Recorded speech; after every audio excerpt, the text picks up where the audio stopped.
Hello, everyone. Matt Heinz for another LinkedIn Live session. It is Dan. I don't know about where you are. I think you're in the Bay Area, so maybe not for you. It's up here in Seattle today. We are bracing ourselves for like 6 to 8+ inches of snow. Yeah, That sounds um, beautiful. which is nuts. I mean, we get snow most years, but not that much. And like, if you're in Detroit, if you're in Denver, if you're in Boston, like you have an army of snowplows. I'm pretty sure we have one here, and we share it with Portland. So if this is Portland week for the snowplow, we're kind of screwed. But coming up here in a couple weeks, Dan, is Connected Week. So very excited to have joining us, Dan LinkedIn Live, Dan Frohnen. He's the CMO at Sendoso, and I think just today you guys released the full calendar, full schedule, and agenda of all the sessions and speakers for this conference. So just it's a packed agenda, some really amazing speakers. Talk a little bit about what Connected is, how it came about, and like who you got speaking. Yeah, really, Connected's all about how we view the world in terms of revenue teams thinking in terms of creativity, agility, and then connections with not only their audiences but the technology that they're deploying. And really, the whole premise of this thing is that through those kind of three tops, you're better able to connect with your audiences to get more human-like experiences. I think the thing that we've learned over the past almost a year now is that our B2B lives and our B2C lives really have fundamentally blended right into each other. We used to talk about it a ton, but we also have the ability to leave, go to an office, go to a conference, but now it truly is blended, and this is really all about that. Yeah, and I think you've got I saw you've got Seth Godin's gonna speak. You've got a bunch of operational marketers. I always love a conference that is, bringing in some external thought leaders, but also people that are actually doing the work on a daily basis. And I assume that was part of your selection process for bringing in good speakers.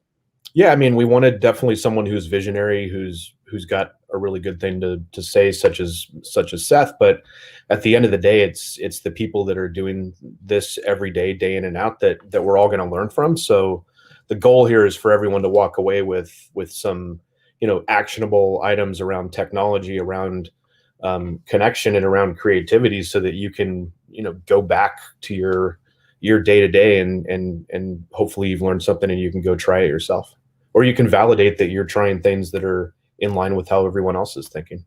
Well, I think when you can bring in more people in the field doing the work, I think as an attendee, it is an opportunity to benchmark a little bit, right? Because I think we all stare at the same four walls every day. Sometimes the office, sometimes our basement during COVID times, but like it's a lonely job doing this within your company, and you don't get a chance to see what your peers are doing. And so, whether it's an in-person event or a virtual event like this, I think benchmarking that, seeing what others are doing, recognizing that you are not as far behind as you think you are. You're probably not as far ahead as you think you are, but this is a learning and opportunity to just continue to get better. So I'm really excited. I've got a panel session on sales, marketing, SDR alignment. We've got some great presenters. We've got Sangram Vajre from Terminus. We've got Max from Outreach to come talk about their perspectives on this. I did not expect to see how controversial this topic still is, Dan. I mean, like, so not only just like who, the question of like who should own the SDR team, but just how to get these organizations aligned and who needs to be involved in that.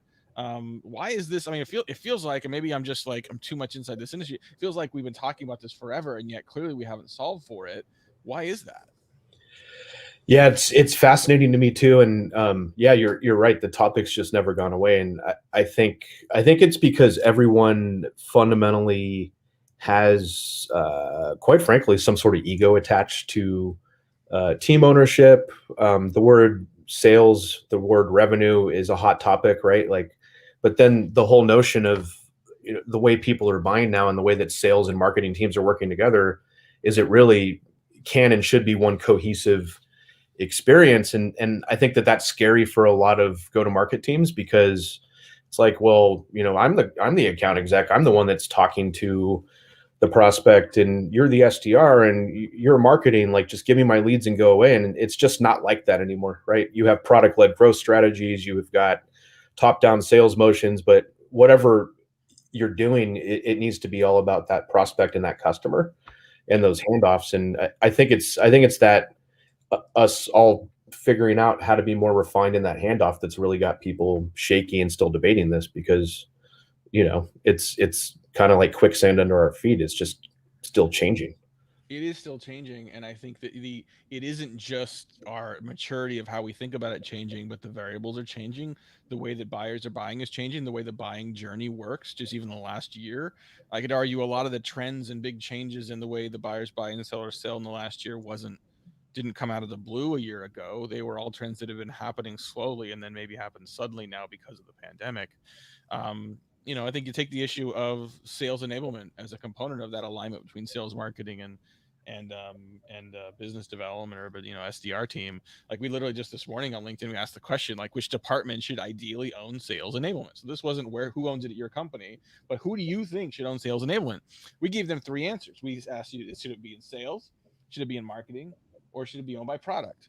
As of right now, as we do this video, we've got about 300 people that have answered this question. 47% say it should be in sales, 40% say it should be marketing, 13% say it should be product, and we have a write-in, Dan, for HR to be in the training organization, for the company. And so there very clearly is not even consensus on this one. And you go into, we ask people, like, what's your why? Put the why in the comments, and it's all over the map as well. Some of the things that stood out to me is there doesn't seem to be a lot of consensus that marketing is responsible enough to own it. Yep. That marketing knows enough about the sales process to own it. Conversely, there are marketers that say, well, sales is going to be too sales and product focused and too pitch focused to own it. So not only just to sort of echo sort of the broader world we live in right now, not only do we not agree on the answer, we don't agree on the why, right? Yeah. And so we have a lot of work to do here. Yeah, I think, and I mean, the other piece here too is, I think it depends on the makeup of your exec team, who's the most passionate about it and has the most experience, and then also what stage is your company in. Because there's an argument to be made for enablement should really be aligned to product marketing in the early days to get that genesis, and then when you're a more mature revenue org, like, yeah, go be with sales. Like, you've got that DNA there, right? So there's just and I think that's what makes it such a tough topic, is there's just so many different ways to answer it based on the situation. Well, what's interesting to me is I don't know that there's necessarily a wrong answer to this question. I think there might be a sort of a less precise or less valuable approach, right? Like, even if marketing owns sales enablement, if it's just a bunch of sell sheets, if it's just a bunch of tech sheets that sort of talk about the product, it probably isn't going to work as well. I think if one team owns it and it's not a collaborative exercise, I mean, there are a lot of people that sort of, rightly said, hey, listen, this can't be one department doing it. These groups need to work together to make it work. Yeah, but someone's got to be accountable. Someone needs to own it, right? I mean, I'm big on accountability charts and saying someone on this list needs to own it, even if they're working with the other 2 groups or 3 groups if HR is involved, to make this happen. Yep. All right, so we've got Connected coming up. Let people know dates, times, where they can get a ticket.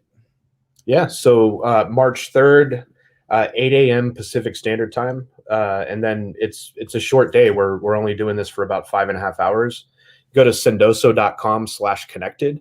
All we ask for is an email so that we can send you over a confirmation, and then you're in. And we really hope that you'll be there. Sounds like a good trade-off for some good information. I think there'll definitely be some good stuff to learn there. So, Dan, thanks very much for joining us. Excited to talk a little SDR, sales marketing alignment, in a couple weeks. Hope you all can join us there. We'll put a link in the comments here for this video if you need it, or if you have any questions, just shoot Dan or I a note. Dan, thanks for doing this. See you next time. All right.